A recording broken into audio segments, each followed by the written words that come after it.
झारखंड के स्कूली शिक्षा सप्ताह बिहार में मंत्री जगन्नाथ महतो ने कहा कि पारा शिक्षकों सहायक अध्यापकों को वेतनमान नहीं दिया जा सकता है।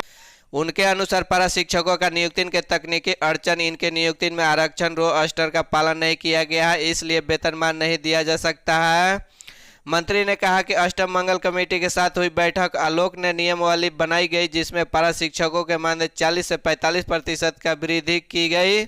उसी समय तय हो गया था कि उन्हें वेतनमान नहीं दिया जा सकता। ऐसे में उन्हें द्वारा फिर से वेतनमान की मांग करना गलत है।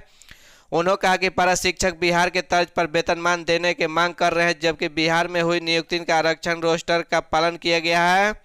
मंत्री ने कहा कि पारा शिक्षकों के मानदेय में 4% का वार्षिक वृद्धि देने का निर्णय लिया गया था, जबकि सरकारी स्कूल के वेतन में 3% का ही वृद्धि होती है। झारखंड सरकार लगातार अनधिकृत रूप से ड्यूटी से गायब रहने वाले चिकित्सकों का बर्खास्त करने के साथ साथ निबंधन रद्द करने का निर्णय पर अड़ी हुई है। झारखंड हेल्थ सर्विसेज एसोसिएशन निबंधन रद्द करने का विरोध कर रहा है। इस बीच राज्य सरकार का 3 अन्य ऐसे चिकित्सकों की पहचान करके उन्हें बर्खास्त करने तथा नेशनल मेडिकल कमीशन एवं झारखंड मेडिकल काउंसिल का निबंधन रद्द करने का अनुशंसा करने का निर्णय लिया है। स्वास्थ्य विभाग ने उक्त कार्रवाई की निर्णय लेते हुए निर्धारित प्रक्रिया के तहत इनसे दूसरी बार स्पष्टीकरण पूछा है। स्पष्टीकरण का संतोषजनक जवाब नहीं मिलने पर यह कार्रवाई की जाएगी। राज्य सरकार अब तक ऐसे 1 दर्जन से अधिक चिकित्सकों का विरोध कार्रवाई कर चुकी है। झारखंड में कोरोना संक्रमण के कम हुआ, लेकिन डेंगू और चिकनगुनिया के बढ़ते मामले में स्वास्थ्य विभाग का चिंता बढ़ा दी है। झारखंड में इन दिनों कोरोना का संक्रमण की रफ्तार बेहद कम हो गई है। अब इसका दुमका ही कोरोना के नए मरीज मिल रहे हैं। राहत वाली इस खबर के बीच स्वास्थ्य विभाग का चिंता फिर एक बार एडिस मच्छर के काटने से फैलने वाली बीमारी डेंगू और चिकनगुनिया ने बढ़ा दी है। झारखंड में डेंगू और चिकनगुनिया के तेजी से पांव पसार रहा है। सितंबर महीने में राज्य में 45 कन्फर्म मामले चिकनगुनिया और 36 डेंगू कन्फर्म केस मिले। वही अक्टूबर महीने के 10 दिन में ही करीब 30 मरीज डेंगू के मिल चुके हैं। हर दिन रिम्स के ओपीडी में डेंगू और चिकनगुनिया के लक्षण के साथ संदिग्ध मरीज प्रदेश में अलग अलग जिलों में पहुंच रहे हैं।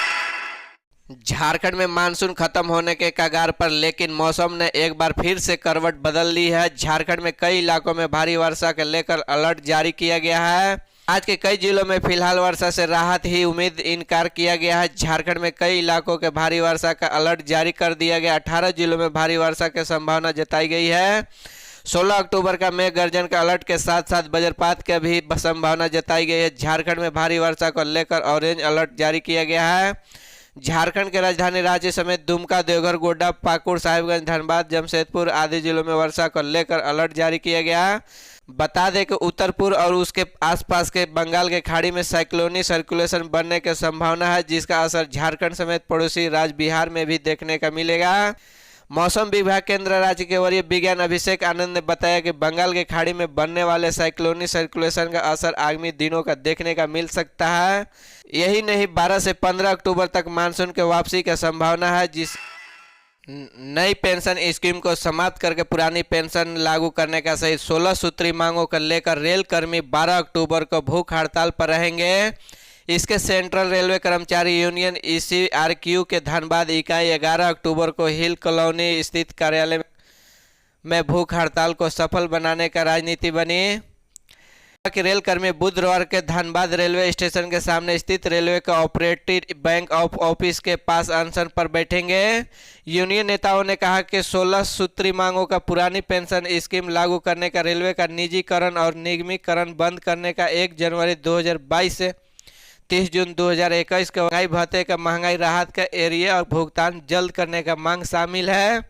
बैठक में NJ सुभाष, AK दार, TK Sahu, NK Khawas, NK Vishwakarma, प्रशांत भरणजी, शिव प्रसाद, JK, RK प्रसाद, सोमने दाता, परमेश्वर कुमार, CM प्रसाद, KK सिंह, AK महतो आदि उपस्थित थे। झारखंड कैबिनेट के बैठक मुख्यमंत्री हेमंत सोरेन की अध्यक्षता में प्रोजेक्ट भवन में हुई, जिसमें 19 प्रस्ताव पर मुहर लगी। कैबिनेट ने दिवाली से पहले राज्य सरकार कर्मचारियों को तो दीपावली में तोहफा देते हुए महंगाई भत्ते पर 4% बढ़ा दिया है। कैबिनेट ने राज्य सरकार का पेंशन कर्मियों का भी दिवाली तोहफा देते हुए महंगाई भत्ते में 4% का वृद्धि की है। ग्रामीण क्षेत्र में वाहन संचालन के लिए मुख्यमंत्री ग्राम गाड़ी योजना 2022 के स्वीकृति मिली है, जबकि 5 साल के लिए रोड टैक्स परमिट शुल्क और रजिस्ट्रेशन शुल्क फ्री कर दिया गया है। 5 साल के लिए 5% ब्याज सब्सिडी दी गई है। सीएम हेमंत सोरेन ने कहा, ग्रामीण जरूरतमंदों के लिए हम सब लोगों को मिलकर काम करना है, जो अब तक 20 साल से नहीं हुआ रहा है। झारखंड अब चलने लगा। उन्हें कहा कि पदाधिकारी अब गांव-गांव जा रहे हैं। जब से यूक्रेन रूस में युद्ध शुरू हुआ है, तब से गेहूं पर संकट मंडराने लगा। भारत सरकार ने पहले ही गेहूं का निर्यात पर रोक लगा दी है। झारखंड में गरीबों को मिलने वाले राशन में गेहूं के कोटे पर कम कर दिया गया। कम किए गए गेहूं के बदले में चावल का कोटा बढ़ाया गया है। प्रधानमंत्री गरीब अंत्योदय कल्याण योजना में तो बिल्कुल भी गेहूं नहीं मिलेगा, तब बदले में पूरा कोटा चावल कर दिया जाएगा। केंद्र सरकार ने गरीबों द्वारा का मिलने वाले गेहूं में कटौती की गई है, जिस कारण उनके रोटी पर भी संकट हो गई है। इस पर अधिकारियों ने कहा कि आने वाले वक्त में गरीबों को मिलने वाले राशन से गेहूं का बंद कर दिया जाएगा। बता दें कि खाद्य निगम द्वारा गेहूं के सप्लाई कम कर दी गई है। पलामू में 19 लाख राशन कार्ड धारी का सभी लाभुकों को 4 किलो चावल 1 किलो गेहूं दिया जा रहा है। पलामू जिला आपूर्ति पदाधिकारी सबीर अहमद ने बताया कि पीडीएस सिस्टम के तहत लाभुकों को 4 किलो चावल 1 किलो गेहूं दिया जा रहा है। पहले 3 किलो चावल और 2 किलो गेहूं दिया जाता था। झारखंड में इस बार बिना ओबीसी आरक्षण का निकाय चुनाव कराए जाएंगे। झारखंड कैबिनेट का सोमवार का सुप्रीम कोर्ट ने आदेश के आलोक में फैसला लेते हुए इसे संबंधित प्रस्ताव पारित कर दिया।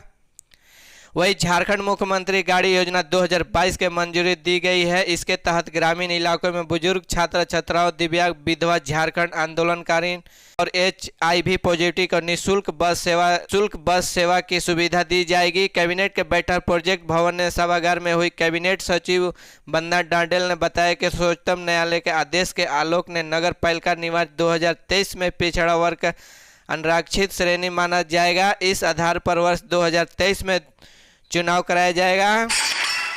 केंद्र सरकार के बाद अब बारी बारी से राज्य सरकारों ने भी कर्मचारियों का महंगाई भत्ता 38% करना शुरू कर दिया है। हाल ही में झारखंड सरकार ने भी 2 लाख राज्य कर्मचारियों का 1,35,00,000 पेंशन को दिवाली गिफ्ट की घोषणा कर दी है।